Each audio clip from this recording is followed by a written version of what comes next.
It is the summer of 1971 and several college students are being arrested at their homes by Palo Alto, California police and charged with armed robbery and burglary, penal codes 211 and 459. Although none of these men had previously committed a crime, college students getting arrested is not a unique thing. Slightly out of the ordinary, the men had a good idea this would be happening, and stranger still, the whole event is being filmed. All of this, although odd, could feasibly happen, but the whole pantomime has a strangely fake feeling about it. Maybe the alleged criminals are more hardened than their records would suggest. No passers-by would know this, but all of the men are being paid to be arrested, but not by some organised crime group, but instead by university. What is actually happening is the beginning of one of the most controversial and well-known psychological studies. The experiment's orchestrator would have to end the study short, as the participants would take things beyond what he expected. Today we're looking at the Stanford prison experiment, and I'm going to give my rating for this one at the end of the video. Let's see what you think.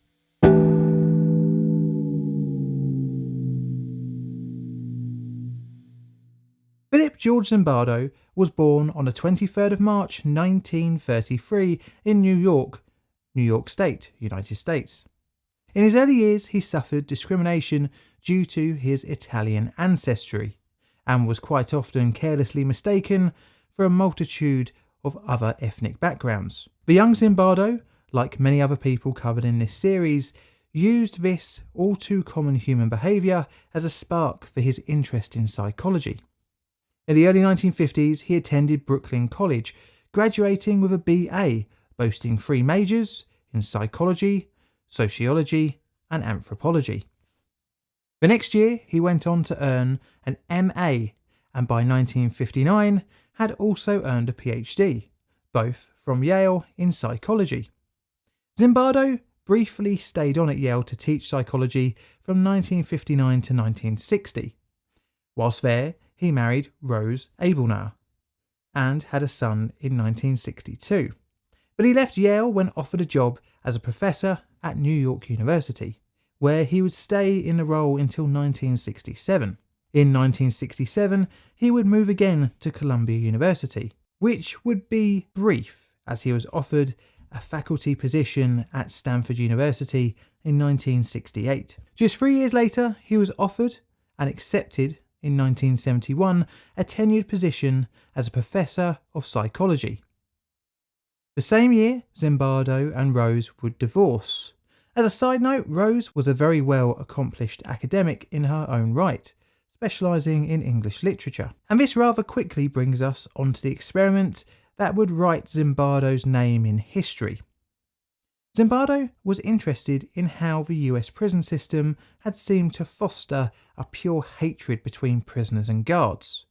Was the explanation for this purely down to the nature of the people involved? For example, are the conditions bad because criminals are bad, or because the administrators are likely to be harsh? In reality, it is probably impossible to know, and it feels like a chicken and egg situation, as if a prisoner breaks the rules, then the rules are made tougher, leading to more prisoners breaking the rules.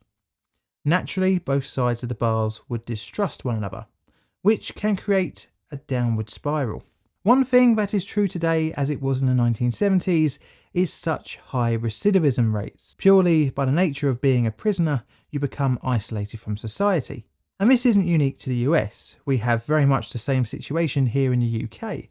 But what if you can eliminate the deep-rooted hatred between those in cells and those with the keys? And this is where Zimbardo comes in, as can you get rid of this hatred by using a randomly selected group of people who are neither guards or prisoners, and by splitting these random people up into the different roles. You've essentially created a prison scene without the natural distrust between the administrators of the law and the breakers of the law. Zimbardo managed to secure financing for the experiment from the US Office of the Navy. The Navy wanted to understand antisocial behaviour and by extension wanted to investigate conflict between military guards and prisoners. His experiment would involve university students playing the roles of guards and prisoners for a princely sum of $15 per day.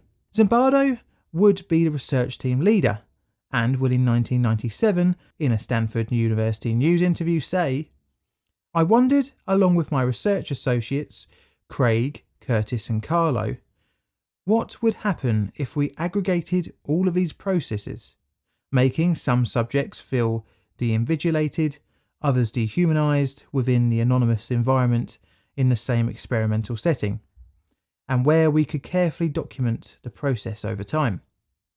To find his subjects, Zimbardo put out this advert in the Help Wanted section of the Palo Alto Times. Male college students needed for a psychological study of prison life. $15 per day for 1 to 2 weeks, beginning August 14th. For further information and applications, come to room 248, Jordan Hall, Stanford University. 75 men would answer the ad, and after interviews and suitability screening, which set out to exclude anyone with a criminal record, mental health condition, or any other medical issues, 24 from the initial 75 would be selected. The group was predominantly white and middle class and had no apparent health, aggression, or legal issues in their life. In order to try and keep the results scientific, each participant was randomly given one of 2 roles, prisoner or guard. In total, 9 were in each group, with 3 substitutes. The group labelled as prisoners were told that they would not experience physical abuse, but would lose their civil liberties for between 1 and 2 weeks. Little else was given to them in terms of what would be expected of them, only that they would be contacted by telephone to be at their residence on a given Sunday for the experiment to begin. The guards had a little more guidance before the experiment, as they would be issued uniforms and equipment on the day before the commencement of the study. The equipment given to them consisted of a generic law enforcement inspired uniform, mirrored glasses to prevent the prisoners from making eye contact, as well as wooden batons. On the orientation day, the guards were introduced to Zimbardo, who would be acting as the superintendent, and an undergraduate research assistant who would play the role of the warden. They were told that their assigned task was to maintain a reasonable degree of order, to allow the prison to function properly, but weren't told how they could achieve this.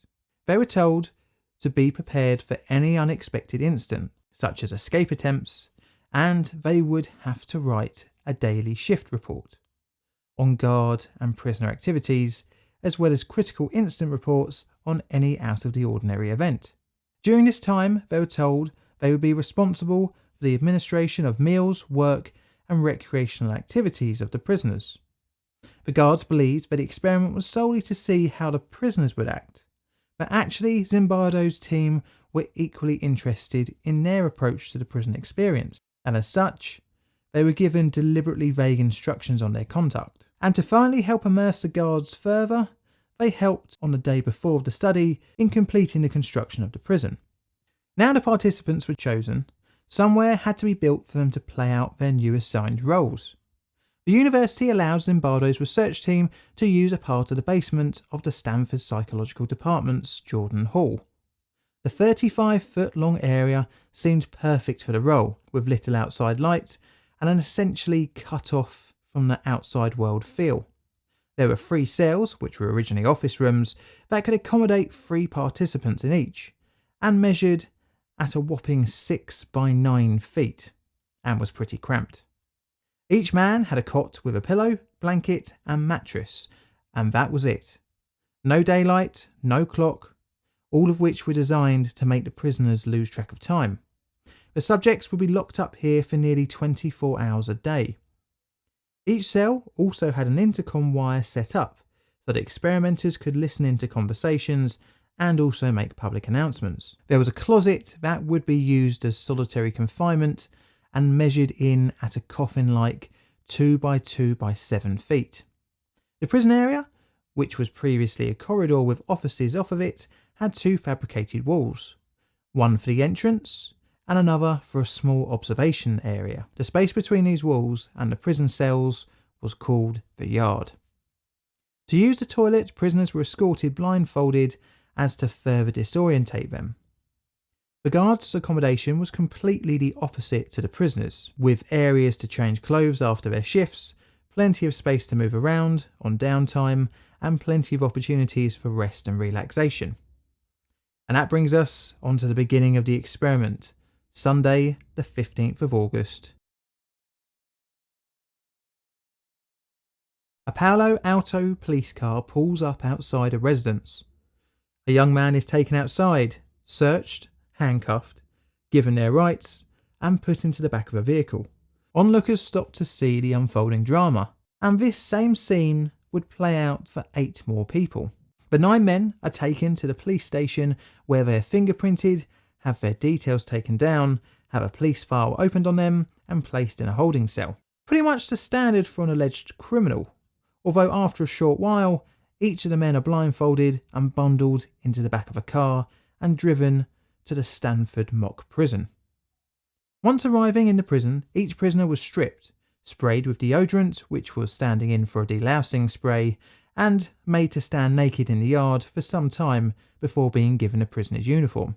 From there, they were photographed for a mugshot and given an identification number. After this, the prisoner was shown to their cell and locked away, and in the process being told to remain silent. When everyone was onboarded to their new home for the next 2 weeks, the warden went to introduce themselves and read each of the men the rules of the prison, which had been created by the guards the day before. The prison rules and their ID number had to be memorised and would be asked 3 times a day during roll call, once for each guard shift. The prisoners were only to be identified by their number. This was a further effort to depersonalise each inmate. Every day, the prisoners were scheduled for work time to earn their $15 per day, and were also allowed some exercise. On top of this, 2 visit periods were allowed per week. But these rules would be modified and degrade over the course of the study. Data during the study would be collected by Zimbardo's team in a number of ways: filming the whole study, audio recordings from hidden microphones, rating scales taken of both guards and prisoners, and before the whole experiment, all participants undertook a series of paper and pencil personality tests. Back to the first day.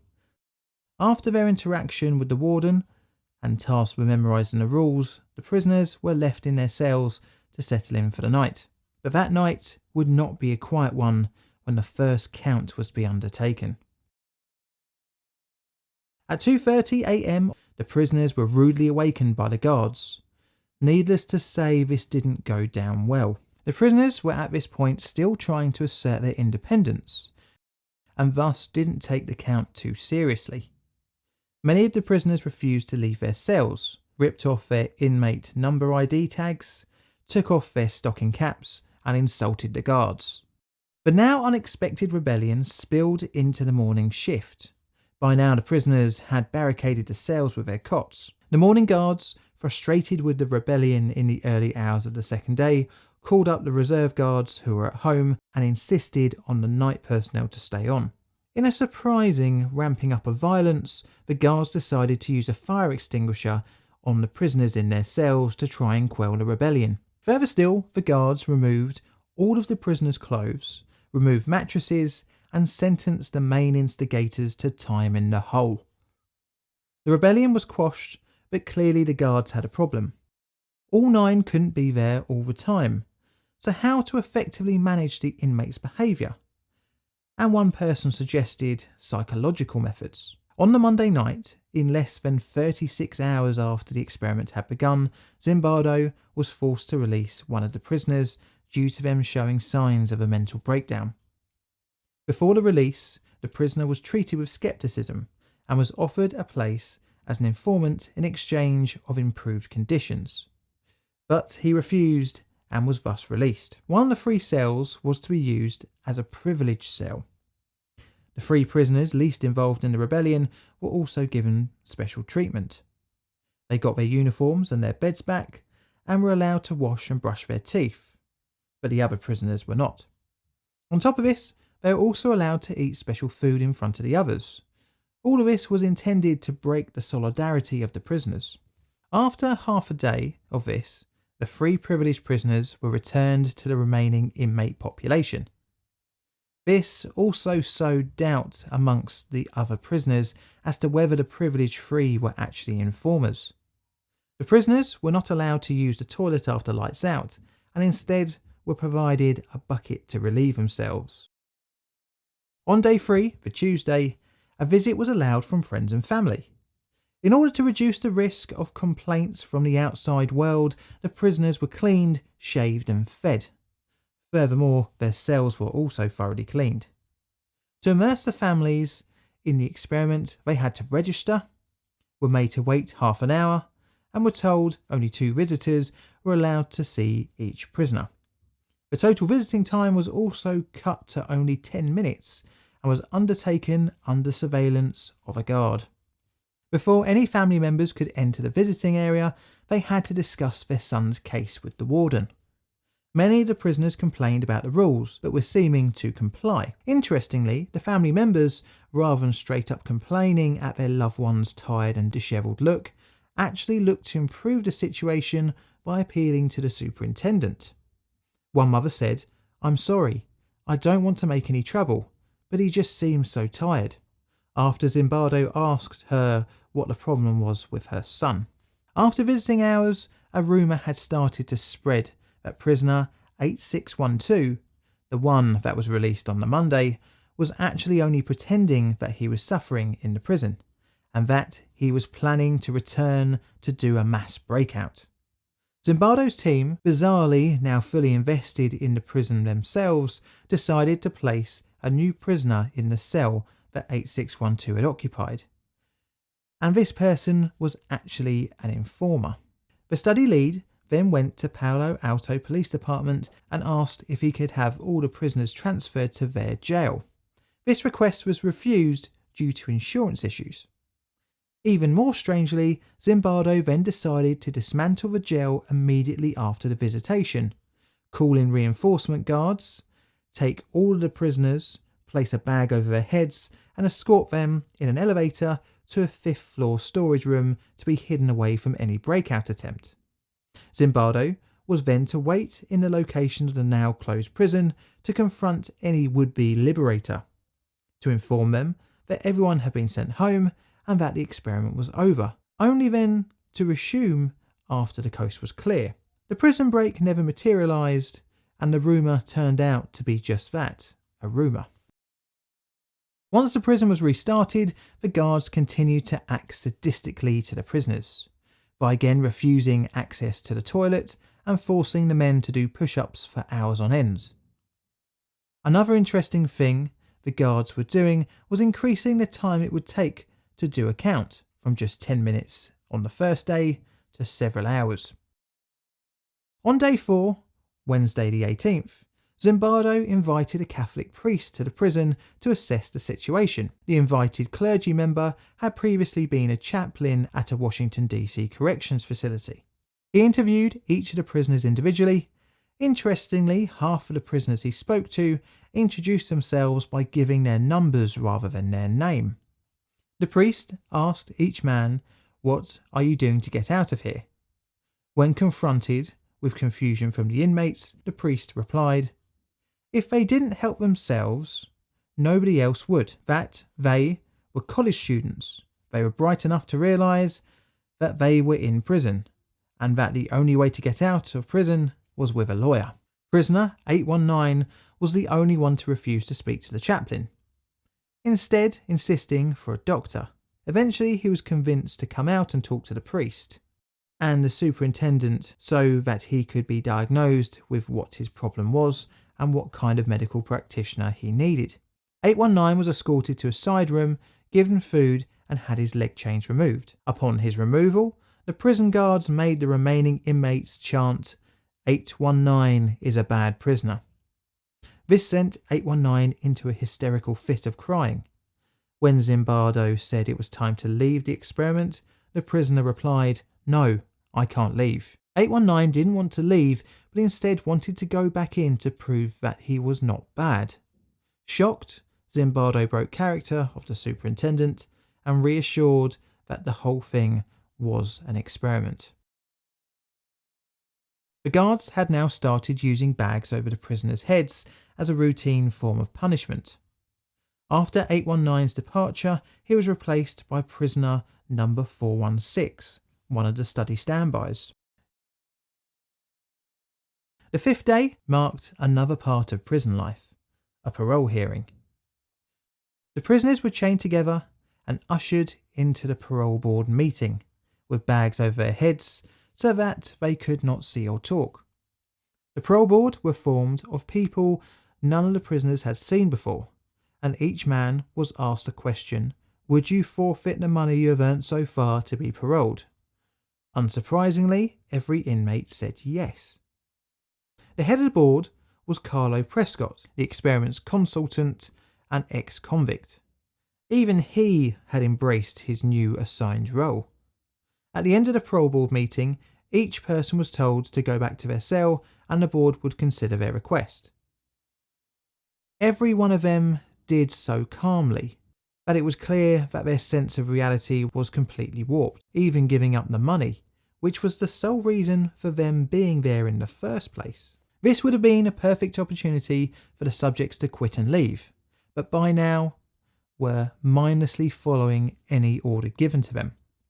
Zimbardo had now observed the guards form into three different types: good guys, who were sympathetic to the prisoners; tough but fair guards, whose orders were always within the rules of the prison's operation; and finally the sadistic, who for any reason would punish and humiliate the inmates. By now the prisoners had become completely introverted, and all bonds had broken within the cells. One final act of rebellion manifested itself in prisoner 416, whom had been a stand-in brought in the day before. He went on hunger strike. The guards tried to make him eat, but to no avail. Interestingly, his co-inmates also turned against him, seeing this last stand as an act of troublemaking. The guards, after attempting to force-feed the inmate, even roped the other prisoners into forcing him. As part of the psychological warfare, everyone in the cells was threatened with punishment unless 416 would eat. Visits from loved ones planned for the evening was taken off the table, and this was the moment the inmates completely turned on 416, screaming at him, cursing him, telling him he had to eat, even saying they weren't going to be inconvenienced by his stupid act of defiance. 416 was bundled into solitary confinement for 3 hours, even though the agreed maximum time was just 1 hour. The head guard on shift, unluckily for 416, was the most sadistic, nicknamed John Wayne. He gave the prisoners a choice: 416 out of solitary in exchange for their blankets, or they could keep them and 416 would stay locked up all night. The prisoners opted to keep their blankets. During visiting time that evening, a number of inmates' parents requested Zimbardo contact a lawyer in order to get their son out of prison. A lawyer was called up and attended for interviews of each of the prisoners. The prison had completely devolved into the harshest guards' realm, with the good guards not challenging immoral acts and even enabling them. The evenings in the prison were worse for arbitrary punishment when the guards thought the experimenters weren't watching. Enter Christina Maslach, a recent PhD student and early in her professional career. She visited the prison and was very well known to Zimbardo, and in fact a year later would even marry him. She was shocked to discover the horrendous conditions of the experiment and appealed to Zimbardo, stating his lack of caring oversight and the immorality of the study. Additionally, she pointed out that Zimbardo had been changed by his role of superintendent in the experiment into someone she did not like. This, in addition to the obvious signs of deterioration of the mental well-being of the prisoners, led to the beginning of the end of the Stanford prison experiment. On the 6th day, Friday the 20th of August, the study was cancelled, over a week earlier than originally intended. The final day involved debriefing of both study groups. The encounter groups, as Zimbardo called them, were undertaken first with all the guards, then with all the prisoners, including those who had been released and had been invited to come back, and finally a meeting for all the guards and prisoners and staff together. This allowed the participants time to get their feelings out in the open and to start a kind of moral reconciliation between all involved. Questionnaires, similar to the ones filled out at the start of the study, were given to each participant to be filled out and posted to Zimbardo's team. Even though the experiment ended early, the full amount for the 14 days was paid to each participant, $210, roughly $1,400 in 2021 money. Finally, all participants were invited to return to the university a week later to share their opinions and emotions. And thus the experiment was over. But what of the results? Well, Zimbardo interpreted the results, but it wasn't the individual personalities of the participants, but the prison itself that shaped the outcome. After all, Zimbardo had taken, in any other way, normal people at random and merely applied different roles, be it prisoner or guard. The two groups had the same goal of entering the study, and that was to get some extra money for 2 weeks of apparently on the outset easy work. Zimbardo took the experiment as an example of situational attribution, where the environment shapes the person's actions. He compared the prison experiment to that of Stanley Milgram's study 10 years earlier, where the perceived authority of a scientist resulted in study participants administering a potentially deadly electric shock to another person. Although personality was thought not to be the reason for the way the prison experiment played out, Zimbardo did concede that the individual did affect certain outcomes, such as individual level of rebelliousness of the prisoners and the level of cruelty shown by the guards. The experiment almost immediately invited criticism for the ethical way it was conducted, exposing the prisoners to a high risk of psychological injury. The apparent chaos in which the experiment devolved into meant that Zimbardo's team's conclusions were pretty anecdotal and relied on the experimenter's subjective understanding of the individual's behaviour. The guards were actively encouraged to participate more and be more tough for the benefit of the experiment by David Jaffe, who was acting as the warden, and also subsequent attempts to recreate the results have failed. Another criticism comes from Zimbardo taking on the role of superintendent himself, which gave him the excuse of himself being influenced by the situation of the prison. His role allowed him to directly influence the outcome of the experiment, and through a thing called demand characteristics, subconsciously influence the participants to subconsciously act out the stereotypes of the roles that they were assigned.